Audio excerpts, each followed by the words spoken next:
भला हुआ मेरी माला टूट गई, मैं राम भजन से छूटी। भला हुआ मेरी माला टूट गई, मैं राम भजन से छूटी। मेरे सिर से टली बला, भला हुआ मेरी माला टूट गई, मैं राम भजन से छूटी। मैं राम भजन से छूटी। अब कहते हैं अधर द्वीप तहाँ गगन गुफा में है निज वस्तु सारा, ज्योति स्वरूपी अलख निरंजन ये धरता ध्यान हमारा। अब इशारा बताया कबीर साहब ने, सैन दी यहां पे कि अधर द्वीप यानी एक ऐसा द्वीप जो निराधार है, जैसे आसमान बिना खंभों के खड़ा है ऊपर, इसी तरह वो अधर द्वीप बिना किसी सपोर्ट के है। वहां पहुंचने के लिए विहंगम चाल चलनी पड़ेगी, चींटी की चाल, मकड़ी की चाल, मछली की चाल, बिना किसी सपोर्ट के नहीं जा सकते आगे। लेकिन वो अधर द्वीप है, वहां पर पहुंचा केवल विहंगम यानी पक्षी की चाल के द्वारा जाया जा सकता है। वहां पर उसी चाल से पहुंचा जा सकता है, अन्यथा कोई रास्ता नहीं है। कोई सोचे कि मैं पहले चींटी की चाल चलूंगा, फिर मेरी चाल बदल जाएगी, आगे जाके फिर मैं मकड़ी की चाल चलूंगा, और आगे जाके चाल बदल जाएगी, फिर मैं मछली की चाल चलूंगा, फिर चाल बदल जाएगी, फिर मैं वहां पक्षी बन के उड़ जाऊंगा। ऐसा नहीं होगा भाई, कोई गलत फहमी में मत रहना। जिसको उनके गुरुओं ने बोल रखा है कि अभी तुम मछली की चाल चलो यानी श्वासों का जाप करो, आगे जाके तुम उड़ना सीख जाओगे, ये भरमजाल है, भरमजाल। बिल्कुल गलती में मत रहना इसकी। जो गुरुजी ने आज पकड़ा दिया मेरे भाई, 100 साल बाद भी वही पकड़े नजर आओगे, वही श्वासों पे जाप चल रहा होगा।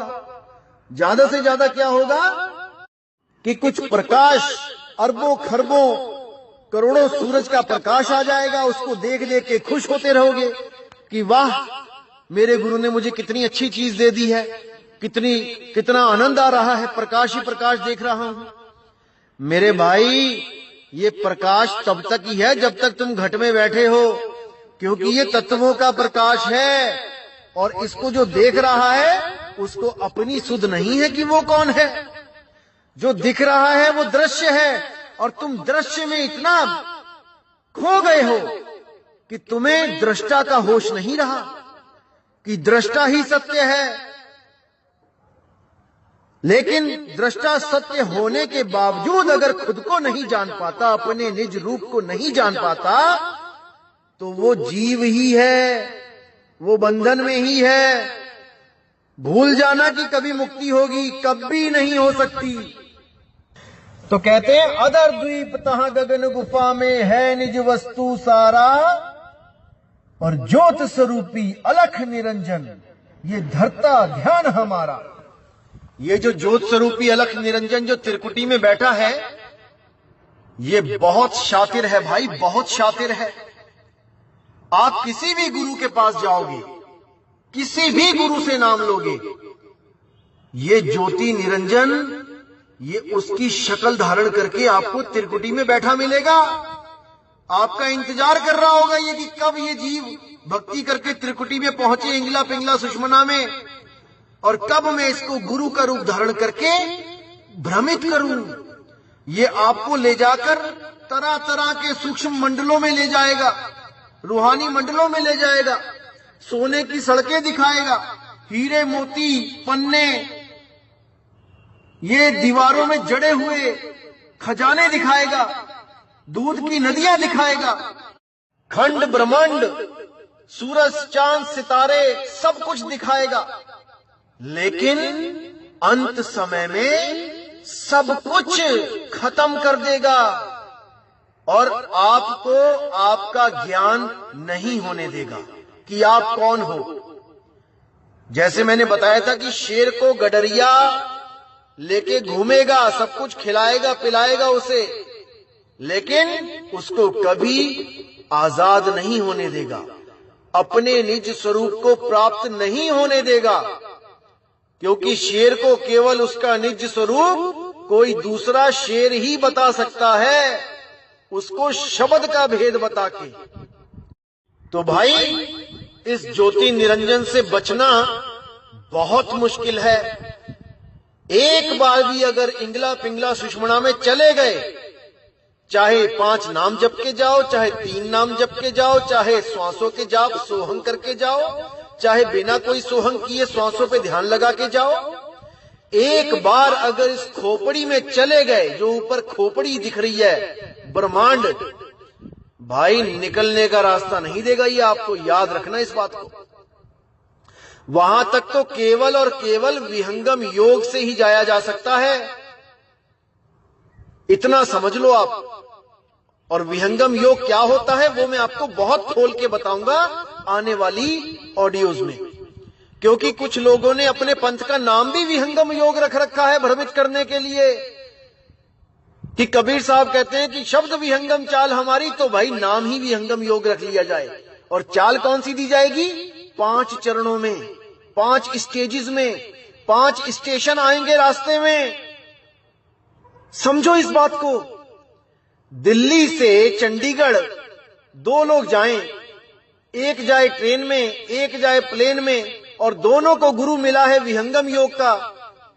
एक तो सच में विहंगम योग यानी हवाई जहाज की टिकट देता है, और एक ने अपने आश्रम का नाम विहंगम योग रखा है लेकिन ट्रेन की टिकट देता है। तो जब वो लोग चंडीगढ़ पहुंचेंगे तो क्या बात करेंगे? ट्रेन की टिकट वाला क्या बोलेगा? भाई पानीपत में तो मैंने छोले भटूरे खाए, सोनीपत में मैंने आलू टिक्की खाई, अंबाला में मैंने चाय बिस्कुट खाए, तूने क्या क्या खाया रास्ते में, तुझे क्या क्या मिला? तो हवाई जहाज वाला क्या बोलेगा? अरे भाई कौन सा सोनीपत, कौन सा पानीपत, कौन सा अंबाला, अरे मेरे सफर में तो कोई स्टेशन ही नहीं आया, मैं तो दिल्ली से चला सीधे चंडीगढ़। तो भाई यही होता है विहंगम योग। जहां पे आप हो वहीं से आप उड़ना शुरू करते हो और सीधे निशाना लगाते हो शब्द पे। बीच में कहीं नहीं रुकना होता है, कहीं भी नहीं, कोई मंडल वंडल नहीं, सीधा एक निशाना। अब ये तो दुनियावी उदाहरण था, इसलिए दोनों एक जगह पहुंच गए, चंडीगढ़, हवाई जहाज वाला भी और ट्रेन वाला भी। लेकिन भाई आध्यात्मिकता में वहां कोई नहीं पहुंच सकता। जो नाक पे ध्यान लगाते हैं, जो त्रिकुटी में ध्यान लगाते हैं, जो श्वासों में जाप करते हैं, ये कभी नहीं पहुंच सकते वहां पे, क्योंकि इन्होंने निशाना ही गलत चुन लिया है। इनके पास निशाना ही नहीं है।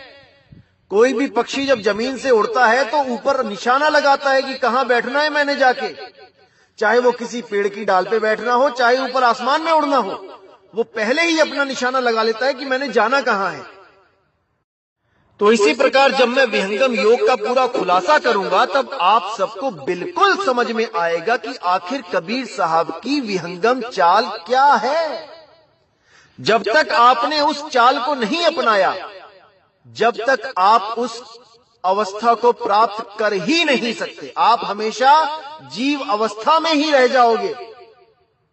इतना मेरे पे विश्वास कर लो। एक एक चीज खोल के बताई जाएगी आपको, बस आप धैर्य रख के सुनते रहें। अभी केवल सुने, अभी आप इतने मजबूत नहीं हुए हो कि किसी के भ्रमित करने पे आप भ्रमित ना हो, वो अभी आप भ्रमित हो जाओगे।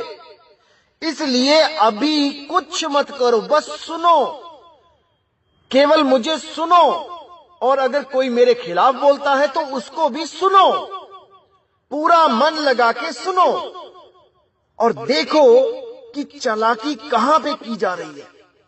आपको रास्ते से कौन हटा रहा है, सत्य के रास्ते में अड़चन कौन पैदा कर रहा है, धुरधाम तक जाने के लिए, निज नाम को प्राप्त करने के लिए जो बीच में अड़चन आ रही है वो कौन पैदा कर रहा है।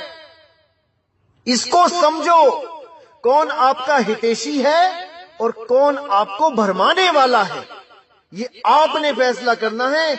मैं नहीं बोलूंगा कि मैं सच्चा हूं और बाकी झूठे।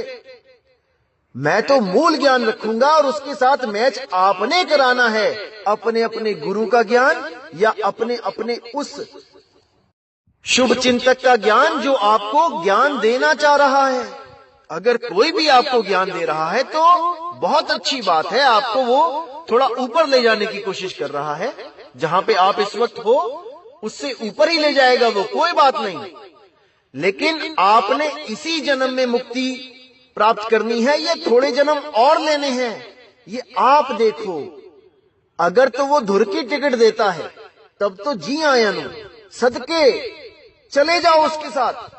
अगर वो बीच में फंसाता है तब मेरे भाई विवेक लगा लो, फिर नहीं दोबारा मौका मिलेगा, याद रखना। पता नहीं कहां पैदा हो जाओगे, इसलिए पूरा जोर लगा दो, विवेक लगा लो पूरा।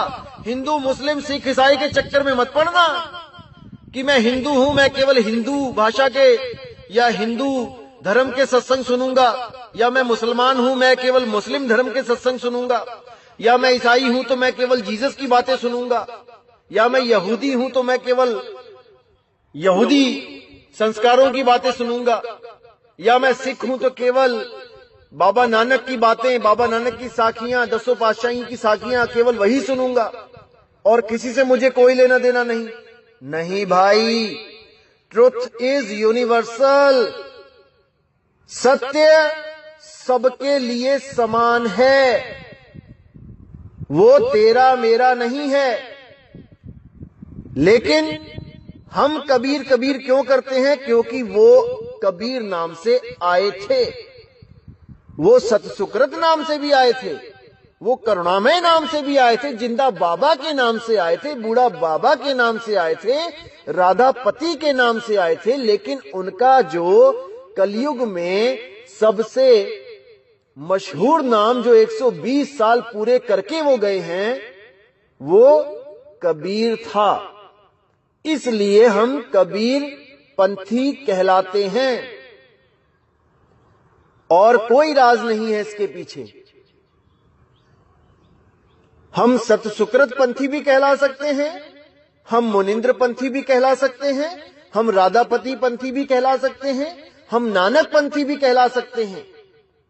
लेकिन हमारे पास अगर सत्य हो तो जो सत्य नानक साहब ने बोला, जो सत्य कबीर साहब ने बोला, रविदास जी ने बोला, अगर वो सत्य आपके पास है तो फिर नामों को तो भूल जाओ। अरे कुछ भी बोल दो, वही कबीर, वही नानक, वही रविदास, वही मीरा, अरे वही तो है, कोई भेद थोड़ी नहीं है।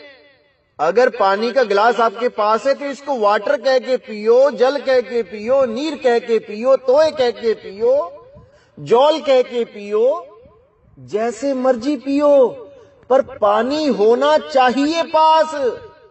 और पानी नहीं है तो चाहे सारे ही नाम जप लो, गला गीला नहीं होने वाला, नहीं होने वाला।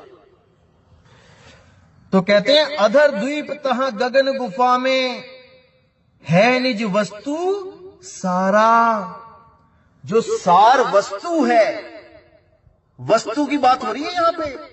अरे वस्तु कहीं ढूंढे कहीं कैसे लागे हाथ, और गुप्त वस्तु तब मिले जब भेदी लीजे साथ। अब वस्तु कहां पे है? अधर द्वीप। अधर द्वीप कहां पे है? एक ऐसा द्वीप जहां पर कोई सपोर्ट नहीं है, यानी इस शरीर में जितने भी चक्र हैं एक दूसरे की सपोर्ट में हैं। मूल चक्र की सपोर्ट में स्वादिष्टान है, स्वादिष्टान से ऊपर विशुद्धि चक्र है, ऊपर अनाहत, कंठ चक्र, आज्ञा चक्र, ये सारे चक्र एक दूसरे की सपोर्ट में हैं। और ये चक्कर सब जाते हैं सहस्रार तक, दसम द्वार तक। तो दसम द्वार पे जाके सब कुछ खत्म हो जाता है, 3 लोक खत्म हो जाता है। लेकिन इस 3 लोक में वो सार वस्तु नहीं है। कोई कहे श्वासों में सार है, तो नहीं है। अरे श्वासों में सुरति है, वो तो कैदी है, बंधन में है। सुरति फंसी संसार में, तासे पर गई दूर, सुरति बांध स्थिर करो। 8 पहर हुजूर, कहां पे स्थिर करोगे भाई? सुरति और श्वासा का ही तो बंधन है, यही तो जन्म मरण का कारण है। और तुम उठा के फिर से श्वासों में सुरति लगाओगे जो पहले से उसमें रमी हुई है, तो गांठ पे गांठ लगा दोगे, खोलोगे नहीं।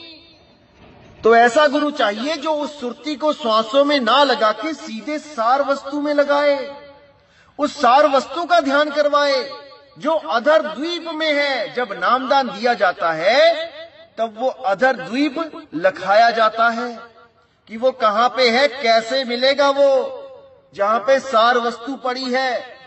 और जब उस सार वस्तु, सार शब्द का आप ध्यान करोगे सुरति के द्वारा, तब आप शब्द ही हो जाओगे।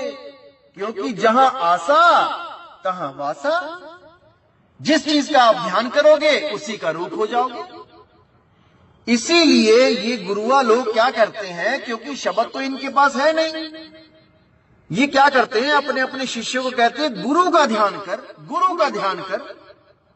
उससे एक फायदा तो होता है कि जो गुरु का ध्यान करते हैं तो गुरु है 5 तत्व संपूर्ण, इंसान है।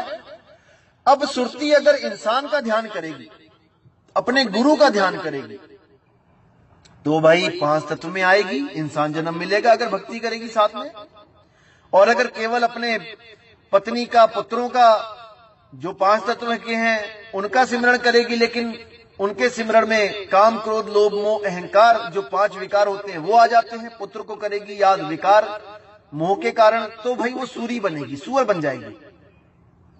लेकिन गुरु को याद करते हैं भक्ति के कारण, नाम जपने के कारण, तो 100 में से 1, 2, 3, 4, 5% चांस होते हैं कि अगर अच्छा जीव है, किसी को दुख नहीं देता है, किसी की जमीनें नहीं हड़पी हैं, किसी का पैसा नहीं खाया है, तो परमात्मा एक बार और जन्म दे देता है कि चल भाई एक मौका और ले ले। सतगुरु को पहचान के इस बार नाम में गलती मत करना, सही नाम लेना, तो उस पर दया हो जाती है। लेकिन अगर सारे कर्मकांड कर रहा है और सोच रहा है मैंने गुरु नाम का धारण कर लिया है, भक्ति की नहीं, मूर्तियां पूज रहा है, बलियां दे रहा है बकरों की, दारू पी रहा है और चढ़ा रहा है, और बना हुआ है साध संगत वाला, सब सफेद कपड़े पहन के घूम रहा है, तब 84 में जाएगा भाई, कोई नहीं रोकने वाला। तो आगे क्या कहते हैं साहेब कि ज्योत स्वरूपी अलख निरंजन ये धरता ध्यान हमारा। जिस अलख निरंजन की सब पूजा कर रहे हैं, जिस ज्योत स्वरूपी का सब ध्यान धर रहे हैं, ये जितने भी पंथ हैं जो त्रिकुटी में ध्यान लगवाते हैं, ये सब उसी ज्योत निरंजन, काल निरंजन का ध्यान धरते हैं। अरे वो भी मुझसे ताकत लेके अपनी दुनिया चला रहा है, वो भी मुझसे शक्ति मांगता है, मेरा ध्यान धरता है, तब आगे ये माया और 3 गुण काम करते हैं शरीर में। नहीं तो अगर मैं शक्ति देना बंद कर दूं तो ये भी मारा जाता है, ये भी मर जाएगा। और इसको मारना ही है अपना विचार करके कि आप कौन हो। ओहम सोहम तत्व विचारा और बंक नाल में किया संभारा, मन को मार गगन चढ़ जाई, मान सरोवर पैठ नहाई। जो सार का सिमरन दिया जाता है उसका सिमरन करके ये मन मर जाएगा हमेशा के लिए, लेकिन उसमें एक मेक होना पड़ता है भाई, चतुराई नहीं चलेगी। जब उसका सिमरन करोगे उस सार वस्तु का, तो ये इंद्रियां शिथिल होने लग जाएंगी, ये ऐसे होने लग जाएंगी जैसे कोई फूला हुआ गुब्बारा पिचक जाता है, ये थकने लग जाएंगी, ये मरने लग जाएंगी। और जिस दिन आपको एक बार भी आनंद आ गया, फिर तो समझ लो कि ये कालजाल टूट गया, फिर सुरती इन इंद्रियों के बस में नहीं आएगी। अभी तक जो सुरती इंद्रियों से भोग ले रही है, जो आनंद ले रही है, ये मन इंद्रियों के द्वारा इस सुरती को फंसा के बैठा है, उसके बाद हाथ नहीं आएगी, फिर तो मर ही गया समझो ये। तो आगे साहिब क्या कहते हैं, अब कहते हैं अधर द्वीप हाड चाम लहू ना मेरे, कोई जाने सतनाम उपासी, तारन तरन अभय पद दाता, मैं हूं कबीर अविनाशी, मैं हूं कबीर अविनाशी। मतलब कि मेरे हाड चाम लहू श्वास कुछ नहीं है मेरी। कोई सोचे कि मैं श्वास हूं और मैं हर घट में श्वास में हूं, यह भी नहीं है भाई, भूल जाओ इसको भी। मैं 5 तत्व का हूं ही नहीं,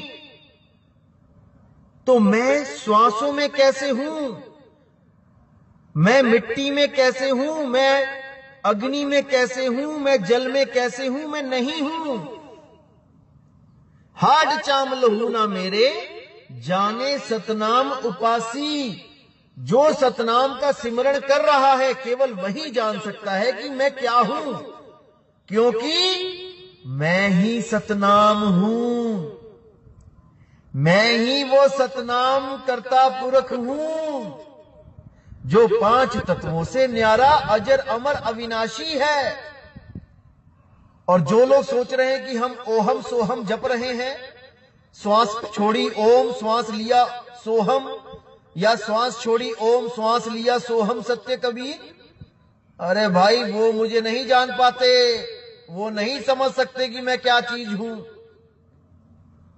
मैं नी शब्द हूं, मैं नी अक्षर हूं, मैं विदेही हूं, देही नहीं हूं, नहीं हूं, नहीं हूं। और जो मुझे देही समझता है उसके जैसा नादान इस दुनिया में कोई नहीं। जो सोचता है कि कबीर कोई शरीर है, एक बाबा जी आएंगे दाढ़ी वाले, टोपी पहन के, वो कबीर जी होंगे, मुझे नामदान देंगे। कई लोग अभी इस भ्रम में बैठे हुए हैं कि कोई आएगा मुझे नाम देगा, वो कबीर होगा। अरे नहीं भाई, कुछ लोग तो रोते हैं कबीर के लिए रातों में उठ उठ के कि कबीर साहब नाम दे दो। अरे नहीं भाई, वो ऐसे नहीं मिलेंगे, वो तो अपना भेद बता के जा चुके हैं भाई। अब उसके पास जाओ जिसको उनका भेद पता है। नाम हमारा सब जग लेता, भेद हमारा कोई ना कहता। अरे मेरा भेद जानेगा सोई, जाका सतगुरु पूरा होई। जिसका सतगुरु पूरा होगा मतलब जिसको स्वयं मैंने आके नाम दिया होगा, क्योंकि पूरा सतगुरु तो एक ही है, वो बंदी छोड़ एक ही तो है पूरा सतगुरु। जब तक वो किसी को भेद ना बता दे अपना, जब तक कोई जान ही नहीं सकता उसको। सो तुझ जाने जिसनो आप बुझाइंदा। अरे जिसको तू खुद आके बता दे कि तुम कौन हो, वही तुम्हें जान सकता है, अन्यथा कोई नहीं, कोई नहीं। तो कहते हैं हाड चाम लहू ना मेरे, कोई जाने सतनाम उपासी, तारन तरन अभय पद दाता, मैं हूं कबीर अविनाशी। मैं वो अविनाशी हूं जिसको कबीर कहते हैं। अरे कक्का केवल नाम है, बब्बा ब्रह्म शरीर, और रारा सब में रम रहा, ताको नाम कबीर। वही अविनाशी है जो अपना नाम कबीर रख के आ रहा है। असल में उसका कोई नाम नहीं है, वो अनाम है, लेकिन हम लोग की वजह से उसने अपना नाम कबीर रखा है। तो एक आरती में भी आता है कि अविनाशी की आरती गावे सत्य कबीर। तो कोई मुझे बताए कि कौन है वो अविनाशी जिसकी आरती स्वयं सत्य कबीर कर रहे हैं। जो लोग कहते हैं कि नहीं नहीं नहीं, कबीर साहब ही सत्पुरुष हैं जो बैठे हुए हैं तख्त पे परमात्मा बन के, वो किसकी आरती गा रहे हैं भाई? अब उनसे भी बड़ा अविनाशी कौन आ गया? किसी के पास जवाब हो तो मुझे ईमेल कर देना, नंबर भी दे दिया है, नंबर पे बता देना भाई कि कबीर साहब किसकी आरती गा रहे हैं। जितने कबीर पंथी ये बैठे हुए हैं जो कहते हैं कि परमात्मा कबीर साहब तख्त पे बैठे हैं वहां पे, तो अब वो तो तख्त पे बैठे हैं, तो ये अविनाशी कौन है फिर? भरमा रखा है सबको, सब जीवों को भरमा रखा है इन अधूरे गुरुओं ने। बस कहानियां पढ़ पढ़ के, सुना सुना के कहानियां बन गए ये कबीर। अरे हर चीज का एक भाव होता है और उस भाव को समझना सबके बस की बात नहीं होती है।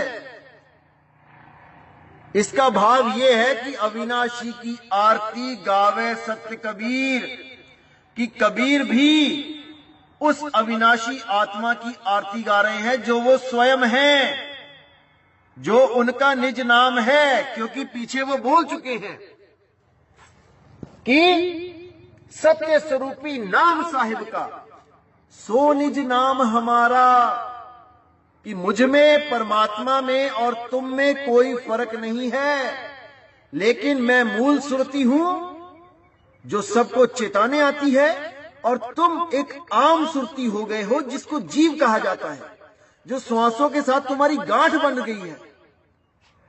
तुम श्वासों में रम चुके हो, अब तुम्हें श्वासों से अलग करने वाला कोई विहंगम योगी गुरु चाहिए जो तुम्हारी श्वासों को तुम्हारी सुरती से अलग कर दे, जड़ चेतन को अलग अलग कर दे।